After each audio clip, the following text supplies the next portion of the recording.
I don't know if there's like a specific format to these posts or something, but I'm just going to get straight to it. I'm sharing this because, I don't know, maybe someone knows more about this. Maybe someone can help me figure out what happened to me and my best friend in the Holly Hills Mall parking garage. My name is Ethan, and my friend Aaron and I have a bit of a niche hobby. We're urban explorers. Basically, for the uninitiated, that just means we like to explore abandoned man-made structures. My favorites have always been places like water parks and theme parks. Aaron is more into the spooky stuff like hospitals and such. We can freak ourselves out at times, but for the most part, we never believed in anything other than the corporeal. We've been doing this in our free time for around 10 years now, so we are pretty experienced. We know what to bring, how to avoid getting caught by the police or security, and when to get the fuck out of a place. Recently, we went to go visit my brother for a few days in Virginia. He just had a new baby, and I wasn't able to make it down for the birth, so I was making up for it a few months later. He lives in a small town called Holly Hills, about 30 minutes out from Richmond. It's a pretty boring place, but my brother tipped us onto a cool spot to check out near town. An old abandoned mall simply named the Holly Hills Mall. It was built in the early 80s by some wealthy lumber family that wanted to bring more people to the town. Houses need lumber, and that means more money for them. As you can guess, it didn't really work out.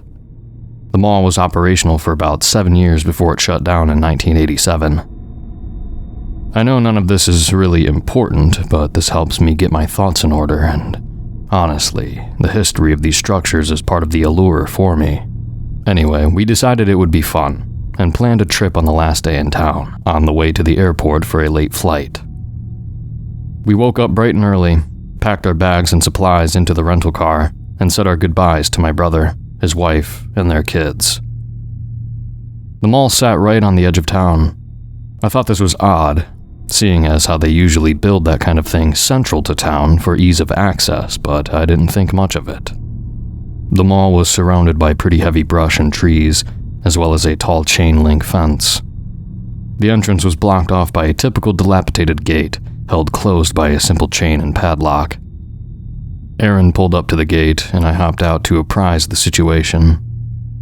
Oddly, the padlock wasn't even locked.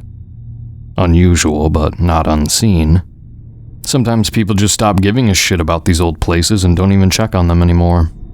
Honestly, it makes us a bit more relaxed in these situations because it usually means no security. I opened the gate, and Aaron pulled the car through. The building wasn't the biggest mall we've seen, but it was bigger than we expected. We drove through the deserted parking lot and pulled the car up to the first entrance we saw. We grabbed our supplies and entered the building. The mall exploration itself was pretty uneventful.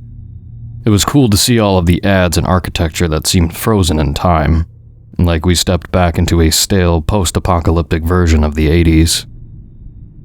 There's a pretty massive hole in the ceiling where the skylight had given way to snow or the elements or something.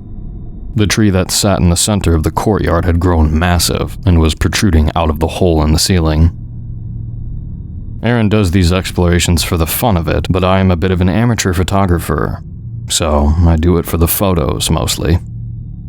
I snapped a bunch of what I think would have been amazing photos, but unfortunately I lost the camera. Well, I didn't lose it per se. I know exactly where it is, but we'll get to that. During the mall exploration, I did have a feeling that we were being watched. Distant sounds of glass crunching underfoot, or a figure just out of the corner of my eye that disappears right when you look in its direction. But I knew this was just my mind playing tricks on me. There were no signs of security, and no real reason that, even if the cops knew someone was in the building, they would even care to come check. At least, that was my thoughts on it. So I ignored it. We hung out in the food court for a bit. ate some sandwiches we had packed for lunch, and then decided to make our way to the car. We got to the car, loaded up, and headed out. But on our way to the exit, we noticed a parking garage. It was a 5-story garage from the looks of it, and though usually uninteresting, for some reason Aaron wanted to check it out. We spent less time in the mall than we thought we would, so I figured, what the hell? We had the time. We entered the garage on the first floor, marked as floor 0. We drove up to floor 4, did some donuts, and Aaron tried his best to reenact Fast and Furious Tokyo Drift on the way down. I was clenching the entire time, of course, because I didn't want to die, but also it was a rental car. We didn't have the money to pay for damage done by joyriding in an abandoned mall parking garage. We got back down to floor 0, shared a laugh, and started toward the exit. Until we noticed the ramp heading down to a lower floor. Aaron pointed out how odd it was that there was a huge parking lot, plus a parking garage with 5 floors above ground, and seemingly subfloors below ground for a fairly small mall in a small town. So we thought we'd make one more detour to see what was down there. Obviously, we were expecting either darkness or water, and we found the first option: darkness. Aaron turned on the brights, and we drove around and found nothing, as expected. What we didn't expect was to see another ramp down to another sub-floor. So of course we decided to make a game of it. We both guessed how many subfloors this garage had, and Aaron headed down the ramp. I had guessed, too, that this next floor was going to be the bottom. He said 5. He was being stupid, but imagine our surprise when there was yet another subfloor. We both laughed in disbelief when we came around the corner on the 4th subfloor to see a ramp down to the 5th. This is a 10-floor parking garage, including floor 0. For this mid-sized mall in this tiny town, what were they thinking? They really overestimated the draw that this place was going to have. Curiously, we headed down to subfloor 5. At this point, it was dark, like super dark. There was no other light from anywhere other than the headlights. We rounded the corner and were in silent awe to see yet another ramp down. We both looked at each other, and I think one or both of us said, "What the fuck?" Without further discussion, Aaron steered the car down the ramp to the next floor. For the next 6 floors, we drove on in awe and confusion. We were now 11 floors underground. It didn't make any sense. Aaron started coming up with theories, getting excited that maybe we'd found an entrance to a secret government base or a sprawling underground doomsday bunker. But he stopped mid-sentence when we both saw something we weren't expecting. A car. It was parked in a spot with its headlights on. As we pulled closer, I decided to roll down the window to see if I could hear anything. Immediately, the unexpected cold from the parking garage filled the car. It was mid-May at the time, and was a fairly warm day, so the cold felt out of place. But we were underground, so I chalked it up to that. I could hear the sound of our tires against the pavement, and the hum of our car's engine. As we pulled up next to the parked car, I could hear that it, too, was running. The car itself looked like it was an older make, something from the 70s or 80s. Inside was seemingly empty. I suggested aloud that perhaps the car belonged to the owner of the property or a security guard who was doing his rounds and that he might be back any minute. But Aaron pointed out the car was covered in a thick coat of dust, like it had been there for a very long time. But it was running. I figured that it just needed a wash. Aaron did what he does best, and convinced me to get out of the car and investigate further, only after a bunch of protest and suggestions that we should just head out, but he persisted. I exited and carefully made my way around the car, looking inside for any sign of life, but inside there was nothing but leather car interior, except for the passenger seat where a satchel sat, with a thermos resting on top. The keys were in the car, and the radio hummed softly with static. Oddly, everything inside the car also seemed to be covered in dust. Aaron urged me to open the door, and I decided to give it a try, but of course it was locked.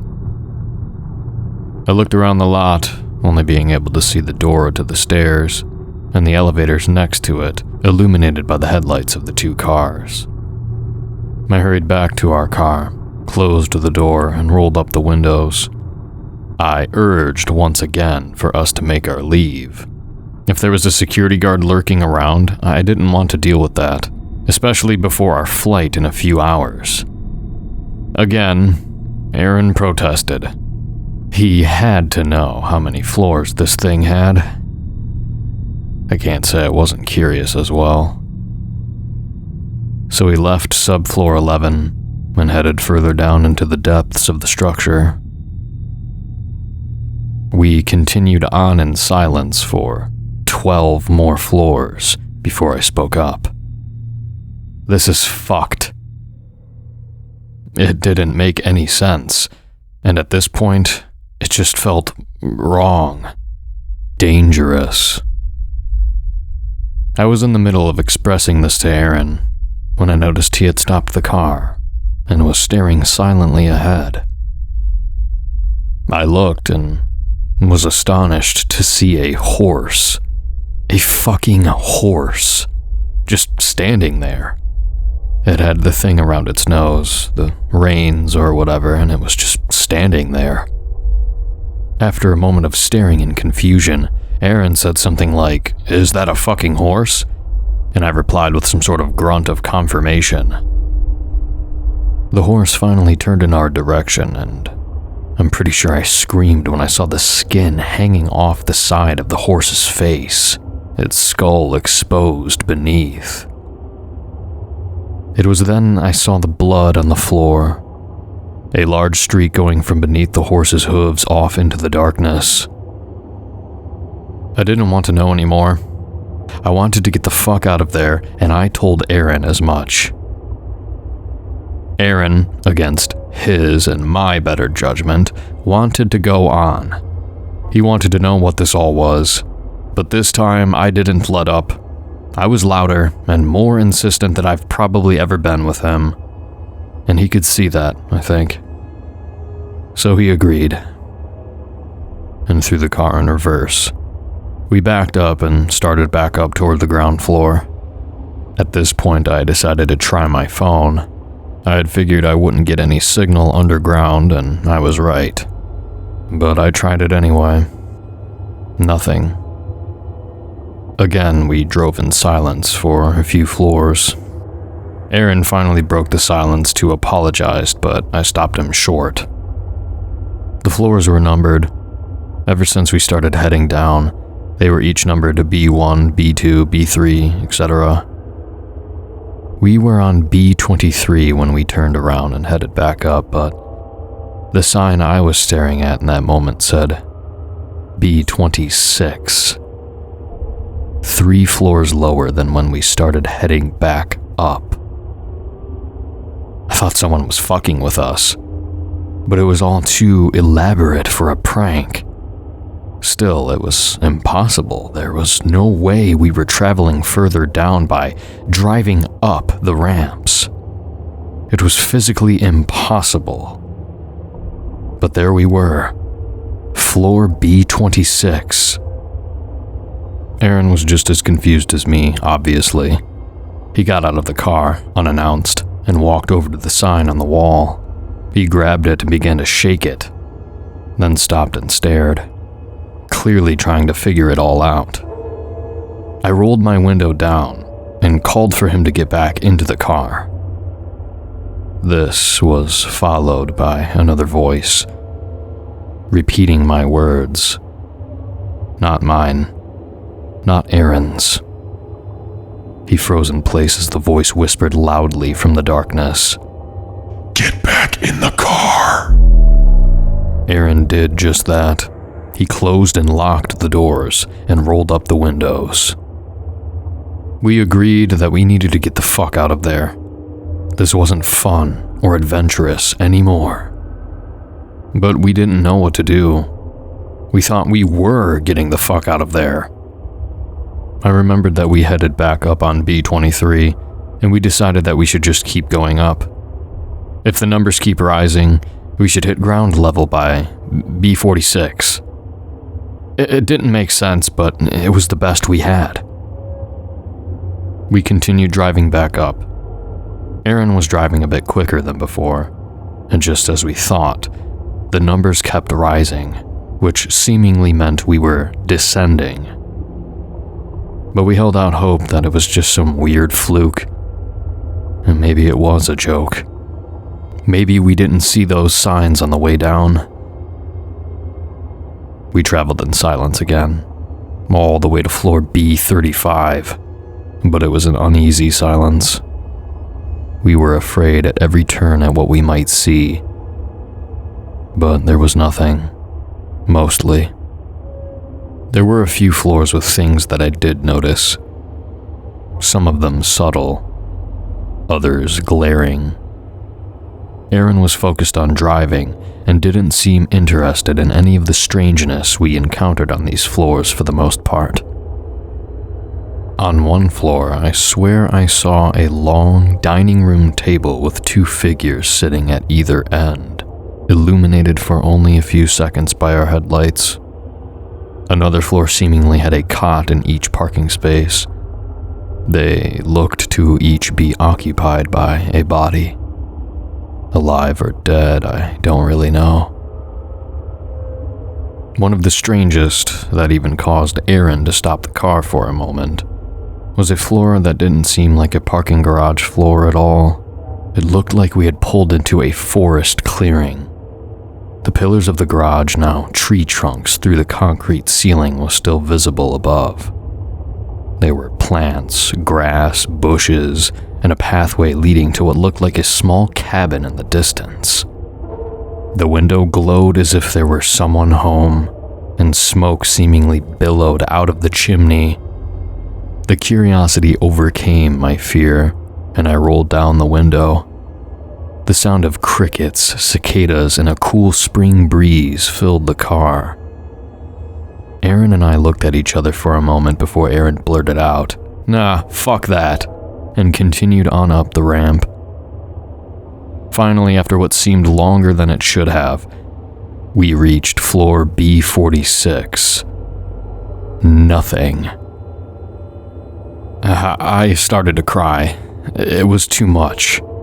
The realization that we were lost, underground, without any way out, was starting to make me feel trapped. I mean, we were trapped.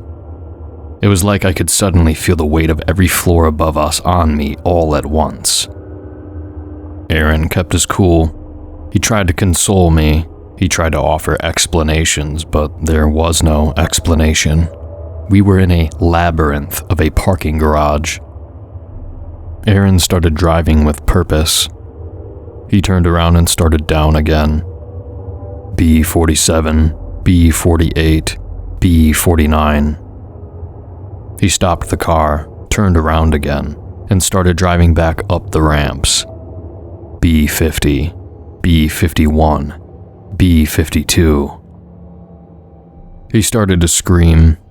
Anger, frustration, confusion, all overflowing into a furious scream.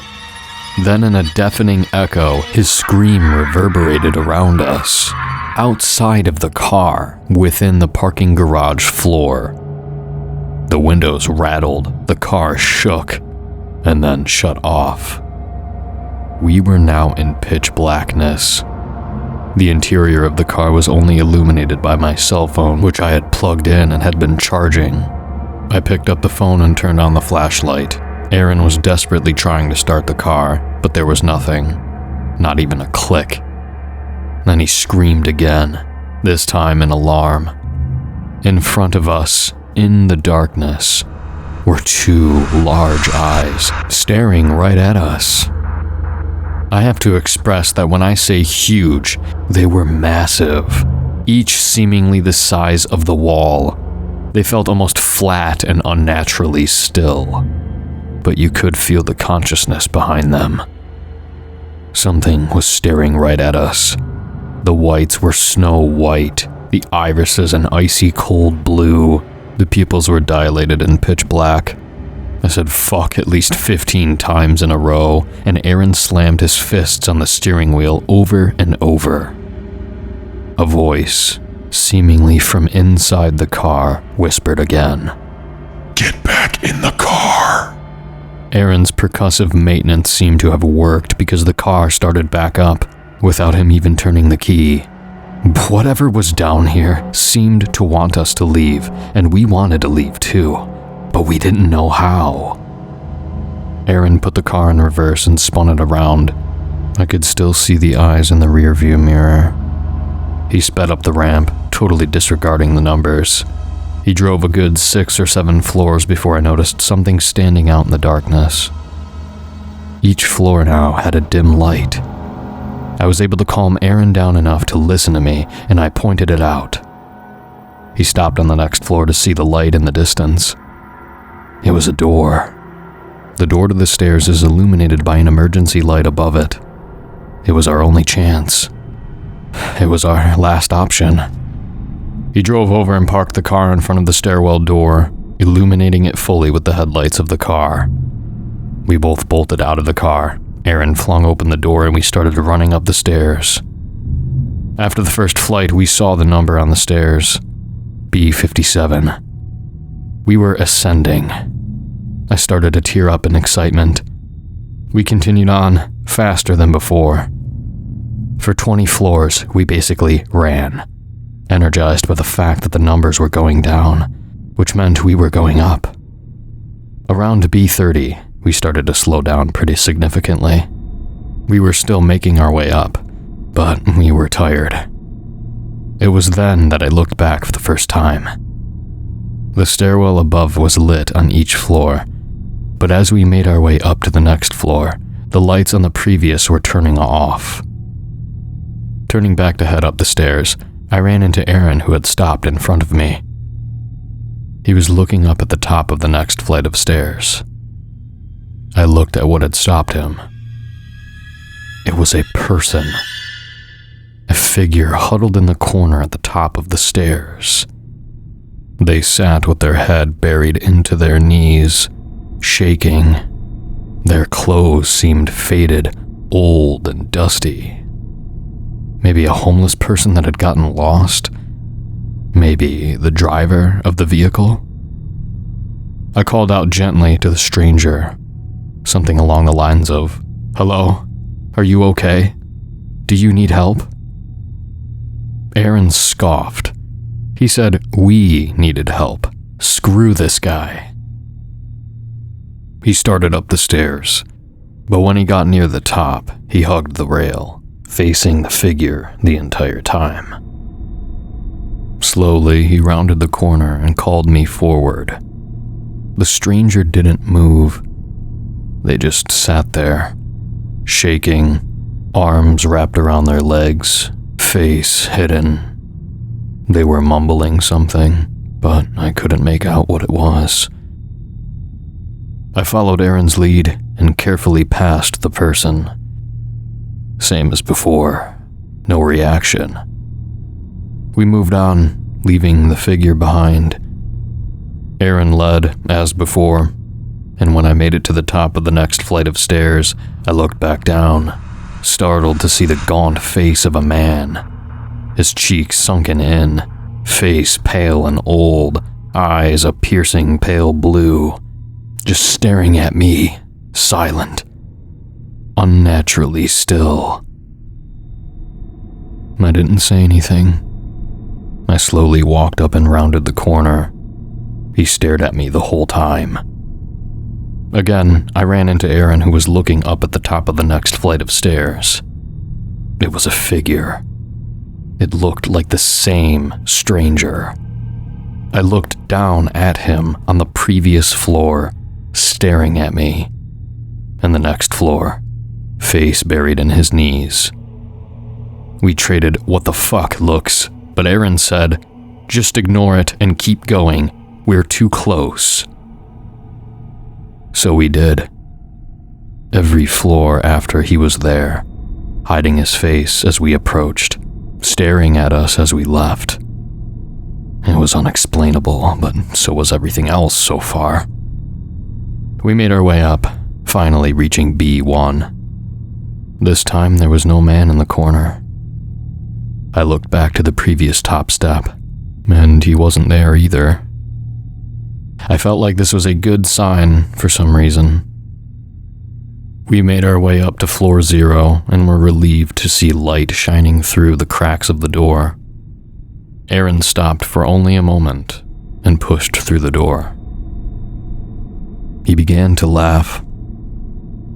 I followed him through, but the cold of the parking garage was back. There, before us, were the bright headlights of a car. Our car, where we left it on floor B58.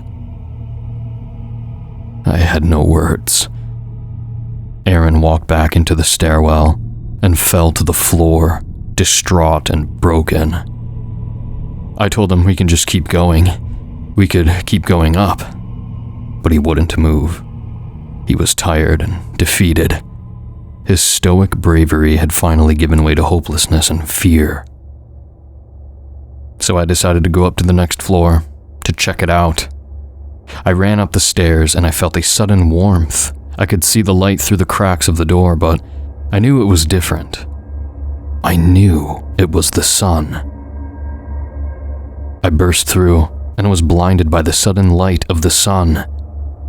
After the hours and hours in darkness, it took a few moments for my eyes to adjust. We had made it. We were free. We were alive. I ran back down to the previous floor to tell Aaron, but he was gone. I ran out through the door into the garage to check in the car, but he was nowhere to be seen. I called for him, shouted at the top of my lungs. Nothing. I didn't know what to do. I started down the stairs, but stopped cold. I couldn't go back down. I couldn't get lost down there again. And then I saw on the top stair of the floor below, the figure was back. It was Aaron, sitting in the corner, his hands wrapped around his knees, staring at me. I called to him. I ran down to him, but when I got to the stair, he was gone. I looked over the railing down at the next flight, and there he was again, staring. I couldn't go down anymore. I couldn't. I called to him, pleaded with him to come with me, to get it together and get the fuck out of here. But he just stared. I promised him I would come back. I cried as I turned around and made my way out of the garage. As I left my best friend behind to save myself. Because I was too scared. I ran from the parking garage, across the parking lot, past the gates into the road. Finally, my phone had a signal and I called the police. They came out, and I tried my best to explain what happened. I knew it sounded crazy, but I told them the truth. They went and checked out the parking garage. They searched the entire thing as well as the mall and surrounding area. Nothing. In fact, they told me there were no subfloors in that garage. Like I dreamt it all up. How the fuck could that even be? I was tested for alcohol and drugs and fined for trespassing.